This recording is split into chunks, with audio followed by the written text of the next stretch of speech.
আর করছিল 10,000 টাকা লাগবে। তা 10,000 টাকা তো আমি এখন আমার দ্বারা দেওয়া সম্ভব না। তা আপনি যদি আমার একটু চেয়ারম্যানের সাথে দেখা করাই দিতেন, তাহলে চেয়ারম্যানের কাছে যদি আমার 7,000 টাকা হয়ে যেত, কিংবা তার একটু কমেও হইতো, আমার জন্য একটু ভালো হইতো। টাকা লাগবে কেন? কিসের টাকা? এটা কত টাকা চাইছে মানে? আমি ব্যাপারটা বুঝতে পারলাম না। বা আমি কি জানি ভাই, আলামিন মেম্বার আমার কাছে কইলো 10,000 টাকা লাগবে।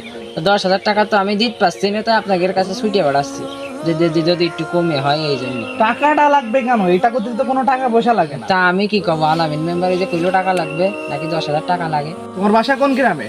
আমার বাসা বিষয়খালীর পাশে কেশবপুর। আচ্ছা ঠিক আছে, আমি বিষয়টা দেখছি। তোমার নাম কি? আমার নাম মোহাম্মদ আব্দুল্লাহ। আচ্ছা ঠিক আছে, আমি বিষয়টা দেখছি তাহলে। হ্যাঁ আচ্ছা। ঠিক আছে, থাকো। মেম্বার সাহেব এদিকে আসেন। অবজেকশন তো ভালোই শুনছি মেম্বার সাহেব। কার্ড কি বেচছেন নাকি মানে ফ্রি ফ্রি দেখছেন, সেবা করছেন?